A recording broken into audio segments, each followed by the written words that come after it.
Welcome back to Ruang Kita, satu atap banyak cerita.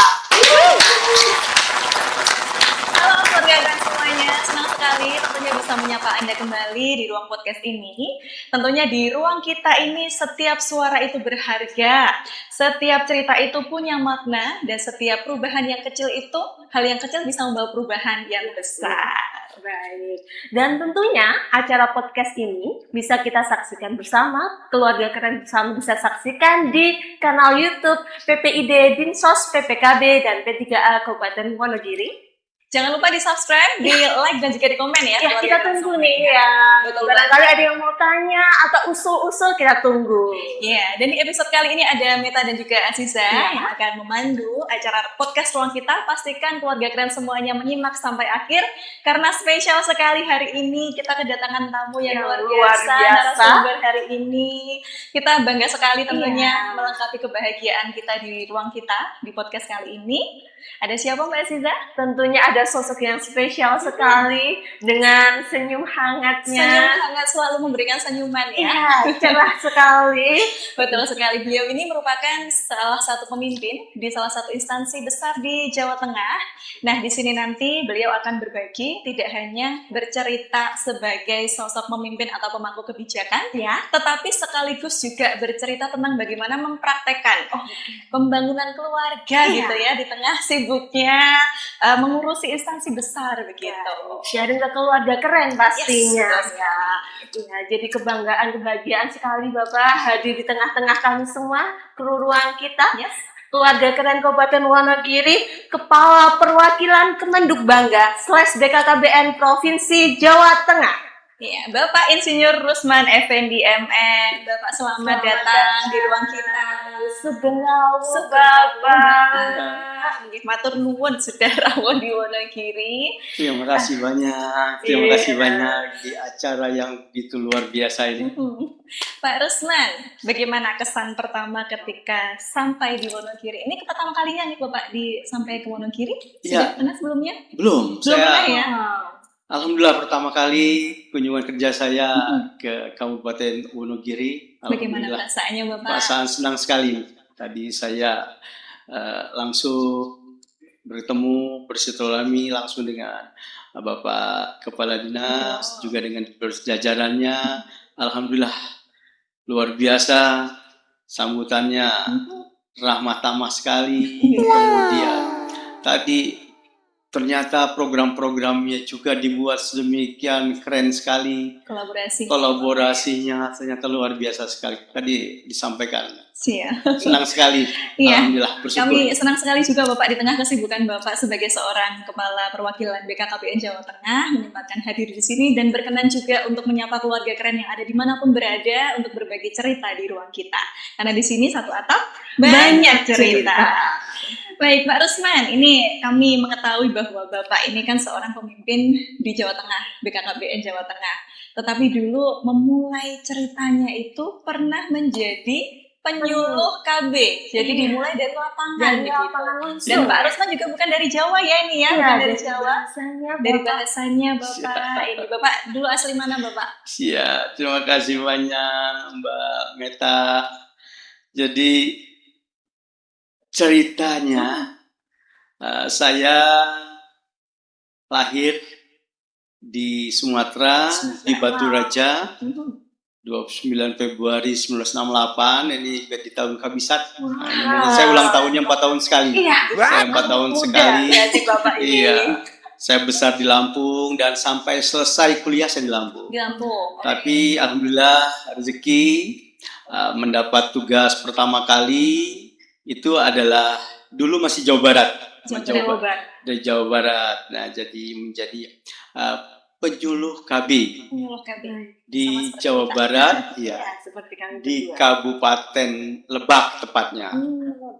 Nah, di Kabupaten Lebak yang sekarang, Kabupaten Lebak sudah menjadi di bawah Provinsi Banten setelah pecah dari Jawa Barat. Itu awal mulai sebagai penyuluh KB.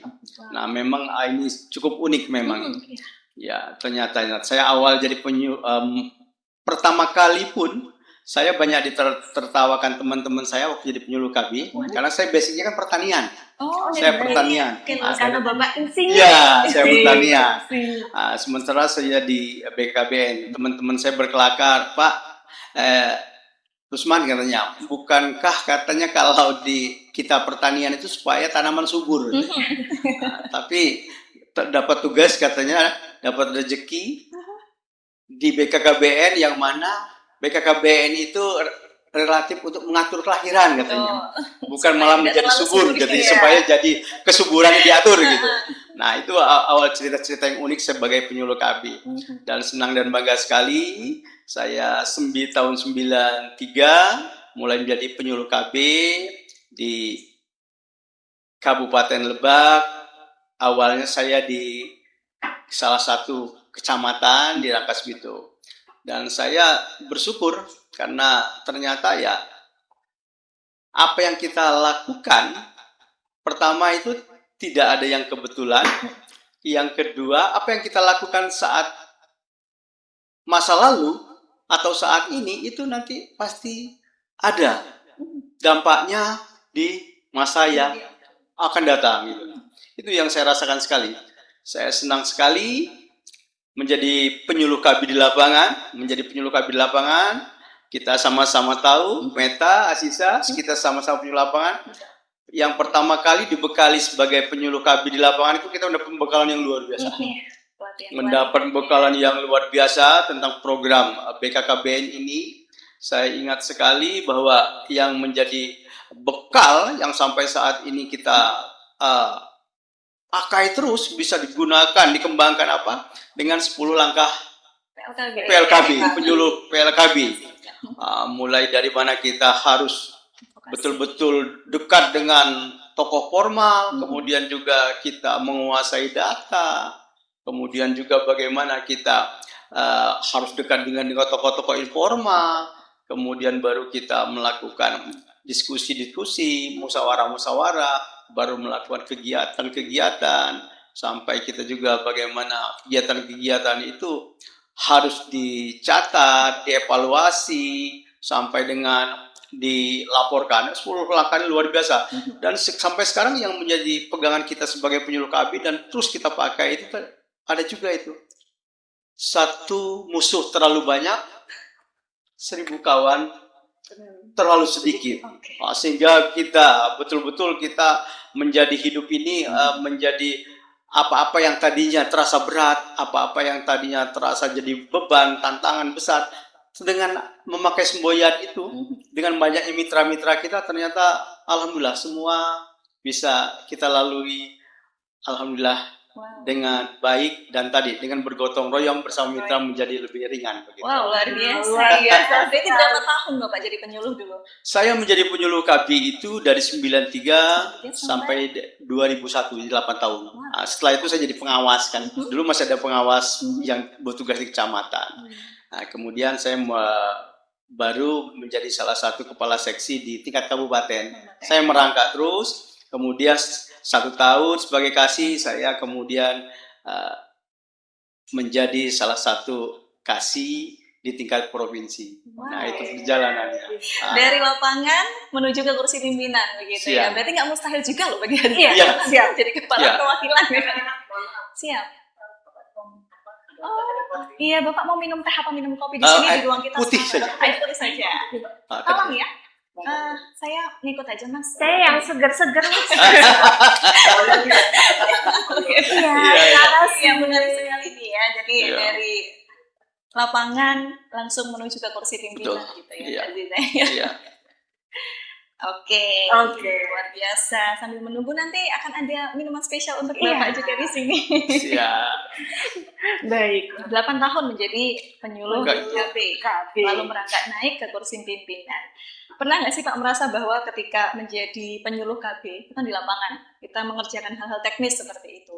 Terus sempat memikirkan bahwa, wah gimana sih ini pimpinannya kan kok gini. Terus sekarang Bapak menjadi pimpinan itu sendiri. Apakah itu jadi alarm untuk akhirnya bisa memahami kondisi lapangan? Gimana Pak? Komentarnya? Iya. Saya bersyukur tadi saya dimulai karir itu dari lapangan. Dari lapangan tadi.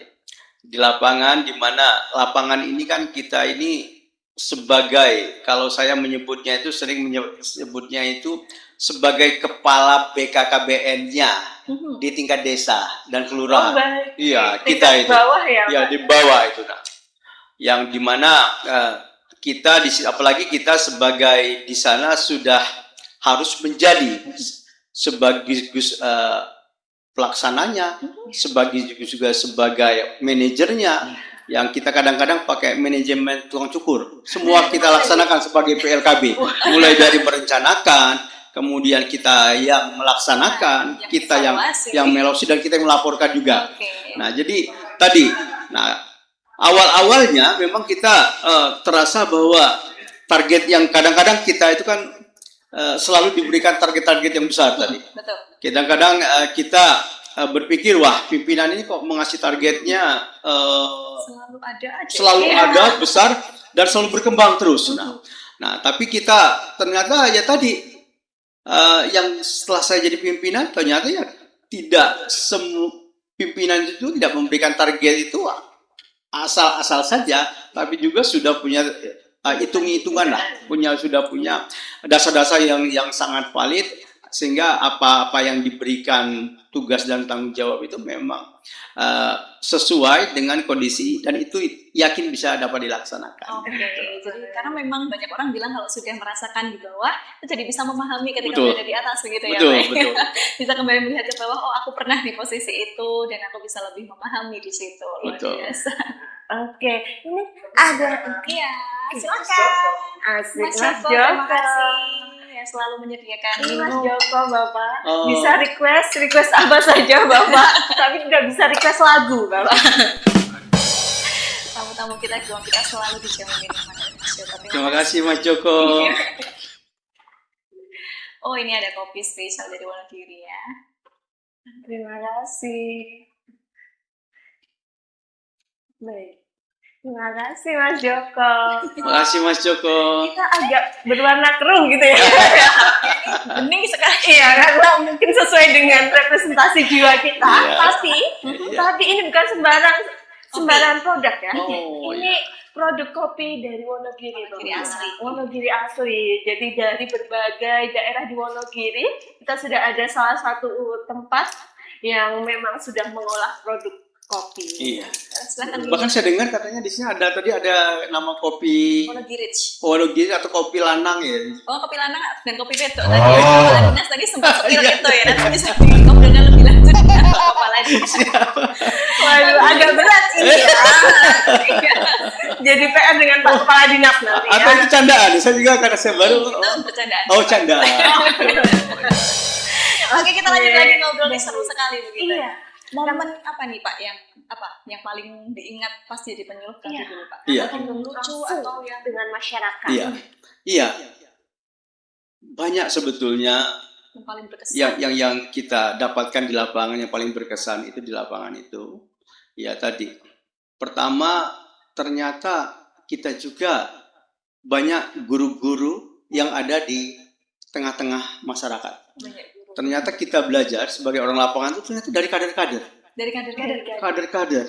Masyarakat yang begitu mulia. Kader-kader, ya kalau kita menyebutkan kader-kader ini adalah anggota masyarakat yang mau bekerja sukarela, menghabiskan waktunya, tenaganya, bahkan juga kadang-kadang keluarganya juga waktunya agak berkurang untuk keluarga. Mereka ini betul-betul sebagai hamba Allah yang sangat mulia. Nanti saya banyak belajar dari mereka. Mereka begitu ikhlasnya yang pertama. Dan tadi mereka ternyata ilmu terapannya sangat-sangat luar biasa. Semua program-program kita, mereka dalam pelaksanaannya sangat-sangat luar biasa. Saya dulu baru sebagai penyuluh baru belajar teori, mereka sudah praktek langsung. Saya banyak belajar, pertama itu yang saya banyak belajar dari kader-kader yang ada di tengah-tengah masyarakat. Itu pengalaman-pengalaman yang luar biasa juga. Yang kedua juga ya tadi ternyata yang kita rasakan juga dan kita pakai sekarang bahwa memang apalagi untuk BKKBN bahwa memang bekerja itu untuk mencapai target-target yang telah ditentukan, sasaran yang ditentukan memang kalau dilakukan secara bergotong royong, kemudian dilakukan juga secara terpadu dengan sektor-sektor yang lain. Kalau kita kan bergotong royongnya dulu bersama kader, bersama bidan desa, zaman-zaman dulu, artinya bersama. Jadi tak terlupakan ya Pak iya, ya? jadi tak terlupakan, sangat-sangat sih Pak sama lapangan? Wah, sangat-sangat kangen sekali. Zaman dulu itu kita ya tadi, kalau bahasanya dulu itu kan sama kalau soal dukungan operasional dan segala macam juga dulu masih sangat sedikit sekali. Tapi kita begitu senang dan bahagia. Gitu. Kuncinya senang ya Pak. Kalau kerja senang itu apa-apa rasanya mudah gitu. Betul. Dan rasanya mudah, bahagia.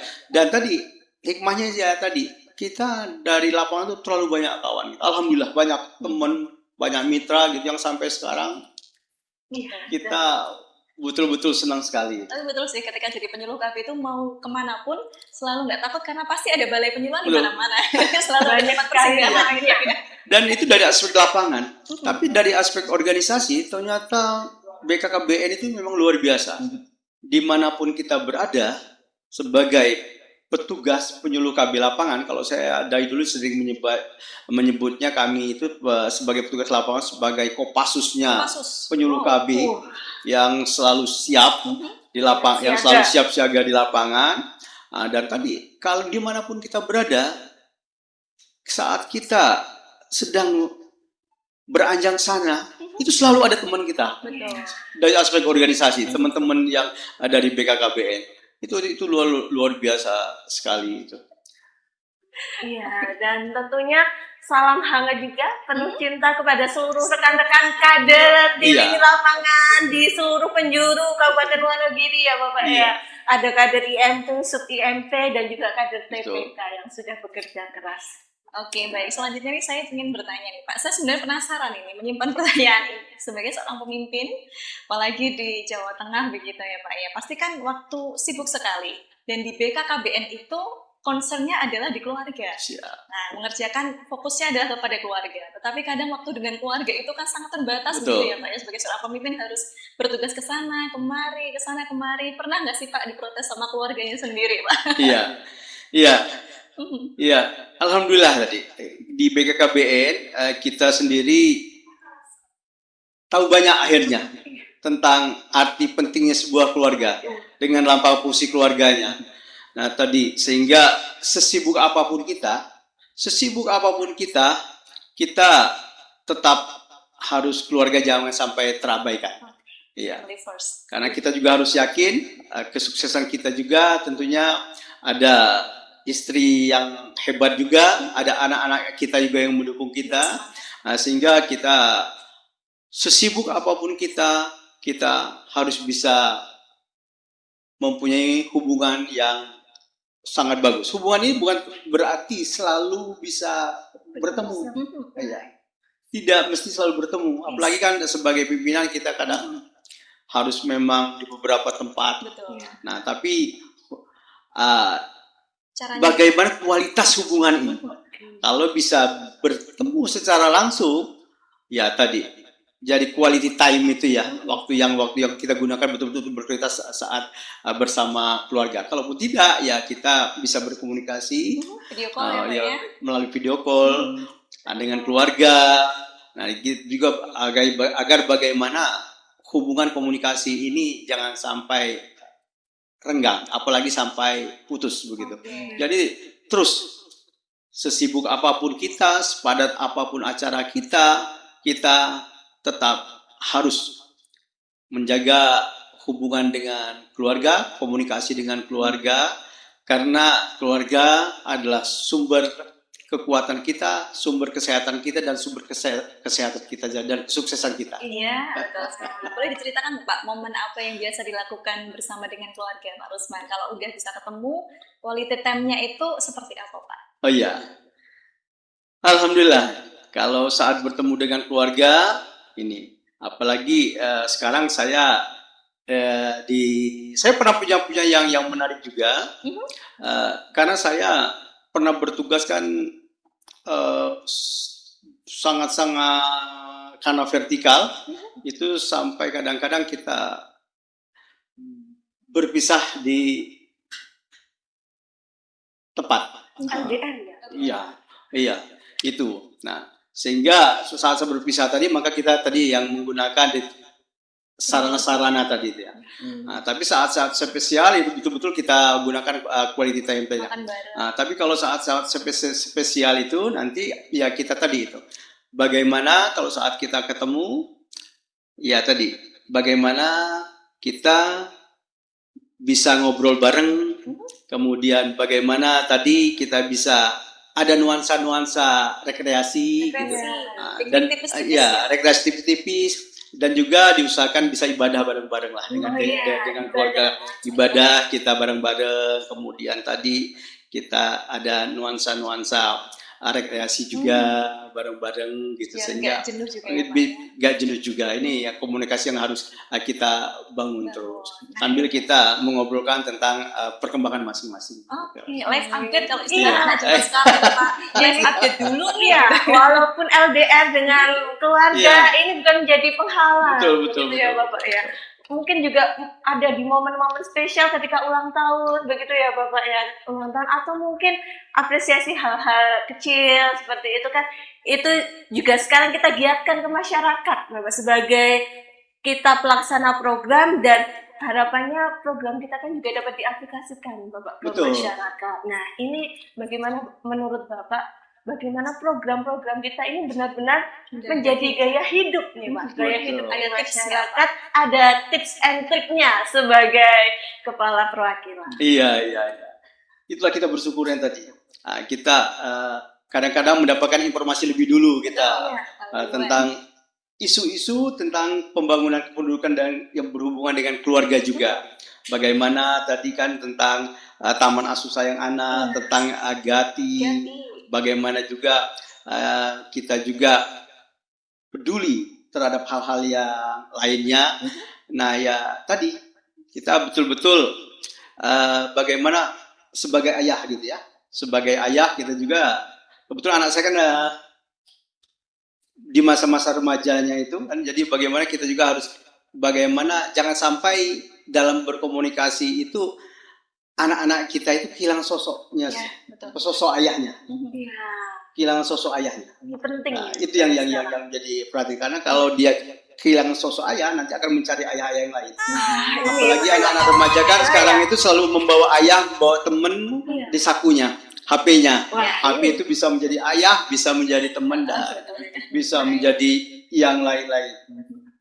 Sementara HP-nya ini juga tadi bisa menjadi sumber yang baik, tapi juga bisa menjadi sumber yang jahat. Oke, jangan sampai kehilangan figur orang tua begitu ya. Satunya juga peran ayah yang luar biasa dalam keluarga. Iya. Oke. Ya luar biasa sekali peran ayah di dalam keluarga. Karena di BKKBN itu ada yang namanya Gati Keluarga Keren, gerakan Ayah Teladan Indonesia. Dan kemarin kita juga ada satu gerakan yang ramai sekali di sosial media. Apa tuh? Gemar. Apa itu Mbak Meta? Gerakan Ayah Mengambil Rapor. Karena selama ini kan memang gitu ya Pak ya, banyak sekali itu dianggap urusannya ibu-ibu ketika ambil rapor, udah ibunya aja. Tapi dengan gerakan ini itu turut mengajak seluruh ayah supaya turut berperan begitu, bisa mengambil rapot anak, dan ternyata itu berpengaruh sekali dengan psikologis anak ya. Rasanya kayak wah bapak aku ambil raport begitu. Ada kepedulian dari ayah kepada anaknya, dan alhamdulillah Bapak Gemar ini di Wonogiri ternyata antusiasnya luar biasa. Baik dari kepala dinas, kemudian dari kepala wilayah, ada bapak-bapak camat, kemudian kepala instansi, sampai seluruh lapisan masyarakat ikut turun serta.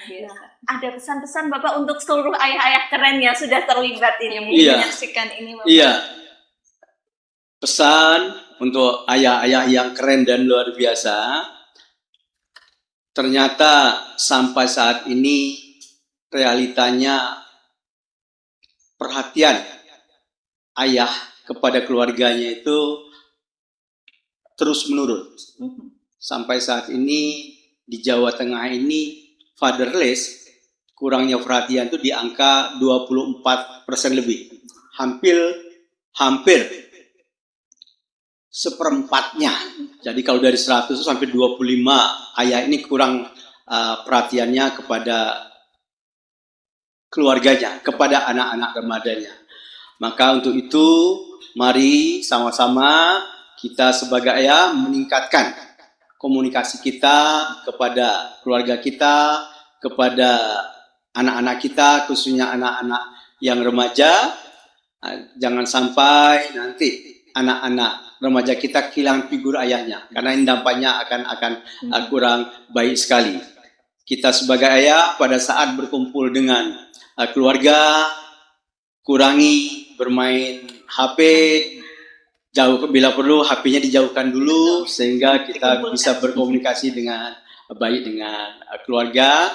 Dan tadi pada momentum-momentum tertentu, walaupun hal-hal yang kecil, kita misalnya tadi dari hal yang kecil, menyapa anak kita pada saat ulang tahun anak kita, mulai dari sapaan, dari sentuhan-sentuhan yang lain.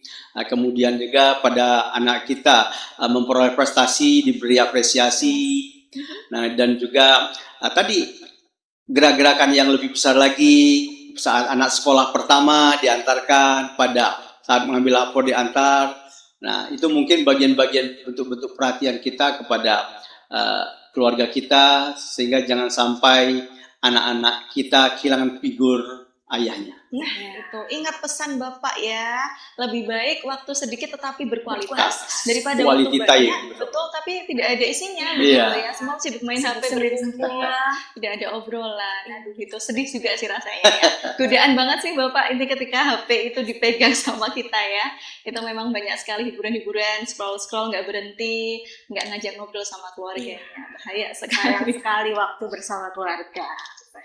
Oke Bapak, mohon izin kita mau ajakin game singkat nih Bapak. Siap. Jadi gamesnya ini namanya jawab suka-suka. Suka-suka. Jadi nanti kalau kami kasih pernyataan begitu, nanti Pak Rusman jawabnya yang terlintas langsung di kepala aja. Jawab suka-suka aja gitu. Suka-suka. Jadi nggak ada benar salah ini ya? Iya, tidak ada. Biar lebih nyantai lagi. Iya, Pak. iya. Oke, sudah siap Bapak? Siap. Kita akan bermain game jawab suka-suka. Pertama Mbak Ziza dulu deh. Iya.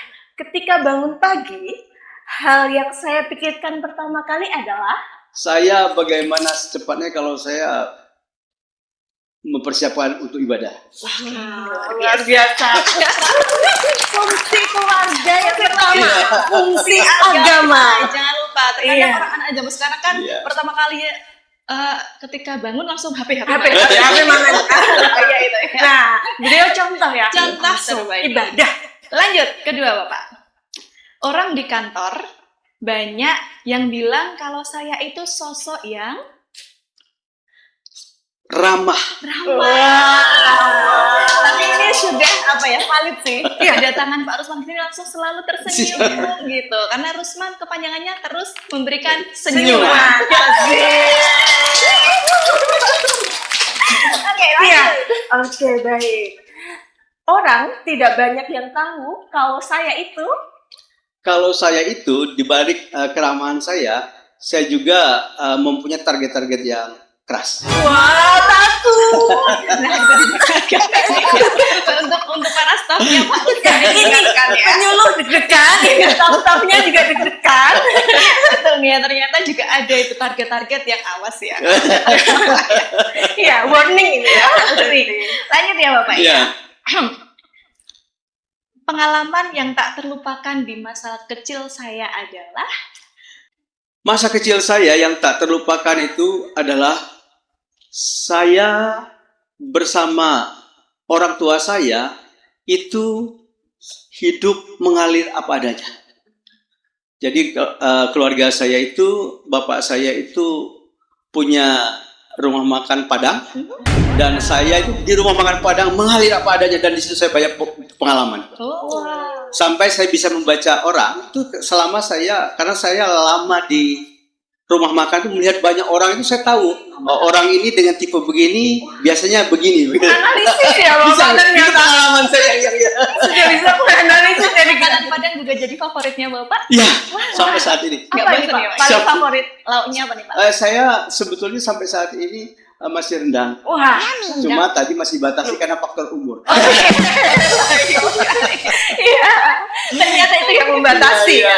Lanjut lagi nih. Lanjut nih ya Bapak. Hal yang paling saya ingat dari sosok ayah adalah Iya.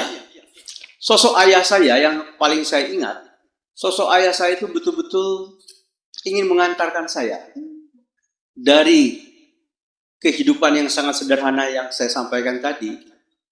Beliau selalu mengarahkan saya, bahkan mempunyai niat besar agar saya itu menjadi seseorang yang nantinya berguna lah, begitu, berguna. Walaupun saya SMP, ayah saya sudah mendahului. Tapi saya ingat benar saat bahwa beliau sudah merencanakan dan mempersiapkan saya agar menjadi orang yang berguna. Dan itu terwujud juga. Ya, Alhamdulillah. pasti terwujud sampai sekarang ya Pak. Oke, kalau tadi tentang ayah, selanjutnya nih. Hal yang selalu saya katakan kepada keluarga saya adalah Tadi kata saya, yang saya selalu katakan kepada keluarga, selalu jangan lupa beribadah. Sholat pada waktunya dan ibadah-ibadah yang lain, walaupun sesibuk apapun kegiatan-kegiatan. Itu mungkin yang salah satu yang saya sampaikan ke keluarga. adem banget loh. adem sekali. Kalau di sana diku saya nggak tahu panas kayaknya. Oke, lanjut. Saya paling tidak suka kalau keluarga saya paling tidak suka kalau keluarga saya tadi sampai artinya menyia-nyiakan waktu, apalagi sampai menyia-nyiakan waktunya itu sampai akhirnya ibadahnya sampai Lupa. terganggu. Oke, baiklah. Selanjutnya Bapak, hal yang masih ingin saya lakukan bersama anak adalah Ya, yang ingin saya lakukan bersama anak terus. Saya ingin terus membimbing, membekali anak-anak saya tentunya dengan sesuai dengan zamannya. Karena tentunya membekali dan membimbing anak di zaman sekarang beda dengan zaman dahulu. Itu yang ingin terus saya lakukan. Wow, luar biasa. Satu lagi pertanyaan terakhir. Iya. Nasihat terbaik yang pernah orang berikan kepada saya adalah Yang saya rasakan nasihat yang terbaik itu, yang saya lakukan, saya selalu tingkatkan ibadahmu, maka Allah akan mempermudah urusanmu. luar biasa. Iya, ini jadi nasihat juga untuk kita nasihat semua begitu pengingat ya. juga. Cari dulu hal yang ada di surga, makanya di dunia ini akan pasti kita bisa mencapainya. Pasti. Gitu. Ya spontan semua ini. Namanya juga jawab Jangan susah Bapak. Tidak ada yang salah. Oke, itu tadi gamesnya Bapak, gimana perasaannya ikut gamesnya? Iya, saya ya Deg-degankah? dengan ikut game ini tadi artinya apa adanya di kita. Ya, cuman yang kadang-kadang kan kita juga ingin khawatir ada hal-hal penilaian yang lain. Ini tapi apa adanya. Tidak ada yang berani menilai Bapak. Tenang saja Pak. Ya, terima kasih. Ini sesuatu yang bagi saya ini sesuatu yang luar biasa hari ini. Dan ini juga walaupun sedikit tadi game ini memancing adrenalin saya sedikit. Agak deg-degan ya Bapak. Takut dari sini Bapak langsung tensi. Oke, baiklah, luar biasa sekali di podcast ruang kita ini kehadiran sosok pemimpin yang mengingatkan kita juga untuk terus mengutamakan keluarga. Karena tema kita hari ini tadi kan memimpin dengan hati, bagaimana seni untuk mengelola kerja dan keluarga. Harus seimbang begitu ya. Tema kita hari ini mengingatkan kita, mungkin bagi orang tua yang berkarir juga, itu kan pasti kesibukan itu pasti. Tetapi keluarga kita tetap menunggu di rumah begitu ya, memberikan perhatian. Nah ini meskipun podcast kita sangat singkat di tengah padatnya agendanya Bapak, ini mungkin boleh berkenan memberikan closing statement penutup untuk keluarga keren yang menyaksikan podcast ini Bapak, supaya keluarga-keluarga keren ini tidak hanya sekedar merencanakan keluarga, tetapi juga mau menikmati prosesnya. Iya. Apa pesannya Bapak? Iya. Pesannya untuk keluarga-keluarga yang luar biasa, keluarga-keluarga yang keren, bahwa keluarga-keluarga pemerintah telah hadir melalui Kementerian Kependudukan dan Pembangunan Keluarga ini untuk mengajak keluarga-keluarga yang ada untuk mengikuti program-program agar dapat melaksanakan fungsi-fungsi keluarga dengan baik. Jadi jangan hanya mengikuti program, tapi nikmati programnya.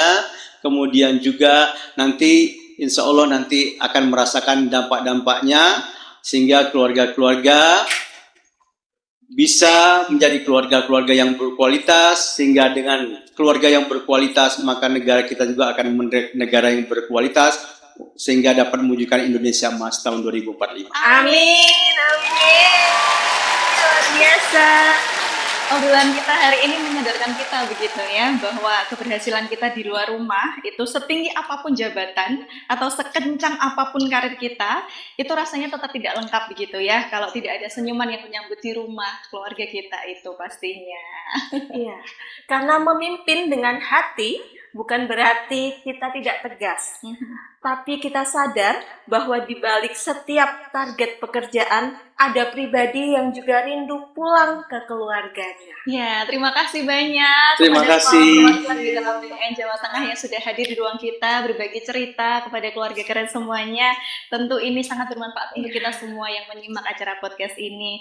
Semoga bisa bertemu lagi Bapak di lain kesempatan, di lain kesempatan yang baik juga. Sehat selalu untuk Bapak, salam untuk keluarga yang ada. Terima kasih Mbak Meta. Mbak Aziza, matur nuwun sangat. Matur nuwun sangat. Baik keluarga keren, terima kasih demikian tadi untuk episode kita hari ini dengan tema memimpin dengan hati, seni mengelola kerja dan keluarga. Dan akhirnya saya Meta harus pamit. Saya juga ikutan pamit. Sampai jumpa di episode ruang kita selanjutnya, karena di ruang kita satu atap banyak cerita.